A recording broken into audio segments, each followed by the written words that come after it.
सबके साथ उतना ही, जिसको जितना मिला है उतना ही यूज कर पाएगा। देखिए सेंट्रल एटम में तो मालूम चल गया कि नाइट्रोजन है, तो नाइट्रोजन का एटॉमिक नंबर होता है 7, तो 2 और 5, 5 और 2 7 हो गया यहाँ से, यानी कि नाइट्रोजन के पास टोटल कितने हैं, टोटल 5 इलेक्ट्रॉन है, तो ये क्या कर सकता है, लोगों से शेयरिंग कर सकता है। तो नाइट्रोजन जो है इसके 3 ऑक्सीजन दिखाई दे रहा है, तो 3 ऑक्सीजन को टोटल इलेक्ट्रॉन कितने चाहिए, 6 चाहिए ना, लेकिन इसके पास है 5 गो, तो इसका मतलब 2 गो के साथ तो ये कर लेगा, लेकिन 1 गो के साथ नहीं कर पाएगा। एक इंटरेस्टिंग चीज भी इसमें आएगा, देखिएगा 2 गो इलेक्ट्रॉन के साथ ऑक्सीजन के साथ ये जुड़ जाएगा, तो 2 गो दे दिया ऑक्सीजन को, फिर इसके पास अब कितना बचा, 3 गो, 2 2 4 और 1 5, 1 और ऑक्सीजन है, तो यहाँ पे सिंगल बॉन्ड बनता है, डबल बॉन्ड नहीं बनता है ना, और यहाँ पे बनेगा ऑक्सीजन,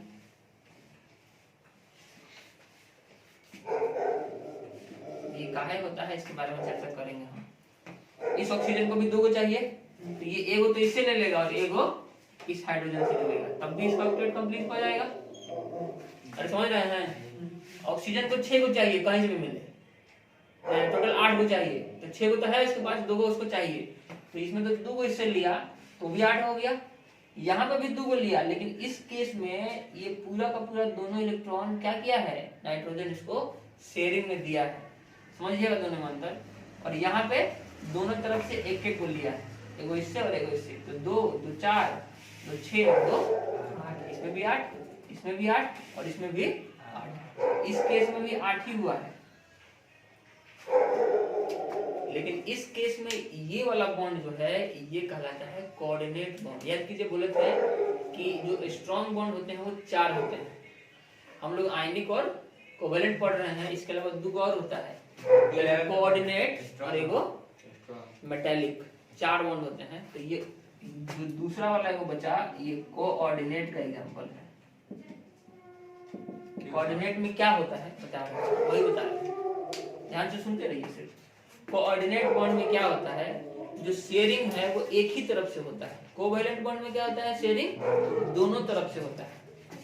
आयनिक बॉन्ड में क्या होता है, टोटल ट्रांसफर ऑफ इलेक्ट्रॉन होता है, पूरा का पूरा इलेक्ट्रॉन ट्रांसफर हो रहा है, सोडियम अपना पूरा इलेक्ट्रॉन दे दे रहा है क्लोरीन को या फिर ब्रोमीन को।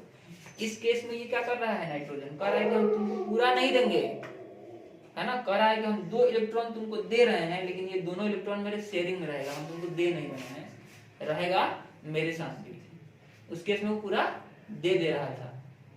क्लियर हुआ बात। अब ऐसा क्यों इसको करना पड़ रहा है, उस पर चर्चा करते हैं। अगर इसके साथ भी ये 2 को बना लेता तो क्या हर्जा हो जाता, बना लेता तब भी कोई दिक्कत नहीं था, लेकिन दिक्कत था तभी नहीं बना पा रहा है। दिक्कत क्या है कि नाइट्रोजन का साइज है छोटा, समझे, और छोटा साइज होने के कारण ये मैक्सिमम 4 बॉन्ड ही बना सकता है, तो 2 तो इधर बना लिया है, अरे समझे।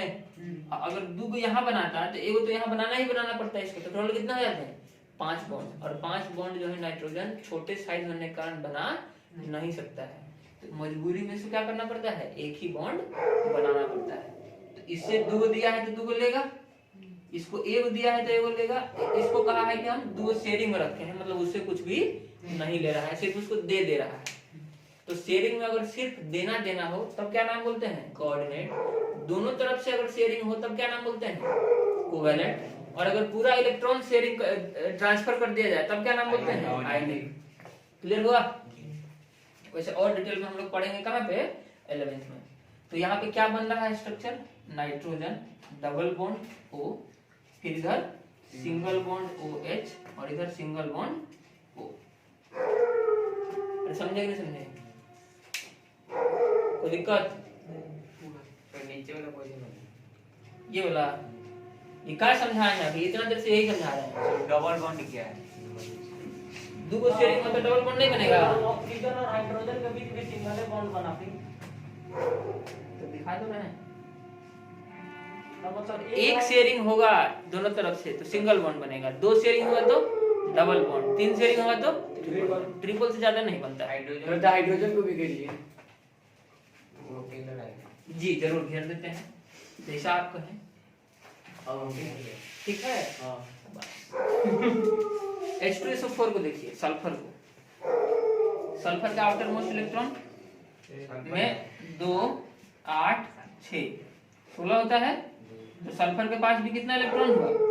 सल्फर के पास भी 6 इलेक्ट्रॉन हुआ देने के लिए। और ऑक्सीजन कितने हैं? ऑक्सीजन है 4। 4 को तो दे नहीं सकता है, ये दे सकता है क्या? 4 को देने के लिए तो कम से कम 8 को चाहिए ना, 2 सबको देगा तो 8 को चाहिए, है कितना? 6 को। तो इसको सहायता कौन करेगा? हाइड्रोजन। जो 2 को कम पड़ जा रहा है उसको कौन दे देगा? हाइड्रोजन दे देगा। अरे समझे कि नहीं समझे? 2 को तो इसको दे ही देगा ये। इसके साथ तो डबल बॉन्ड बना ही रहा है, इसके साथ भी डबल बॉन्ड बना रहा है। इसके साथ क्या बनाएगा ये? इसके साथ बनाएगा सिंगल बॉन्ड। तो ऑक्सीजन के पास कितने इलेक्ट्रॉन हैं? तो 6। अपना काम कीजिए, लोगों पर ध्यान नहीं दीजिए। देखिए ऑक्सीजन का 6 और इन दोनों से लिया 2 तो 8। फिर यहाँ पे भी ऑक्सीजन दोनों से ले लिया तो 6 और 2 8। यहाँ पे भी 6 और 2 6 और 2 8। हाइड्रोजन जो है इसको 1 दिया है तो 1 इससे मांग भी करेगा, ये वाला भी मांग किया 1। अब सल्फर जो है सबको जितना जितना दिया है उतना उतना मांग करेगा। तो इससे 1 दिया था 1 मांग करेगा, 1 दिया था 1 मांग करेगा, 1 दिया 2 दिया था 2 मांग करेगा। सल्फर के पास ज्यादा इलेक्ट्रॉन हो जाता है। आप पूछिएगा कि सर नाइट्रोजन नहीं बना रहा था, सल्फर कैसे बना ले रहा है? पूछ सकते हैं, आपके दिमाग में अगर क्वेश्चन आए तो, कि सल्फर 2 2 4 1 5 और 1 6 बॉन्ड बना रहा है और नाइट्रोजन 5 ही नहीं बना पा रहा था, नाइट्रोजन 4 ही पे रुक गया। तो इसका क्या कारण है? सल्फर का साइज बड़ा है, सल्फर नीचे वाले सेक्शन में आ रहा है। पीरियोडिक टेबल देखिएगा तो नाइट्रोजन किस में आता है? दूसरे पीरियड में, और सल्फर किस में आता है? तीसरे पीरियड में। नीचे जाने पे साइज क्या होता है? और साइज जब बढ़ेगा तो बॉन्ड भी ज्यादा बन सकता है। और ज्यादा जानकारी कहाँ पे लेंगे हम लोग? समझदार हैं आप लोग।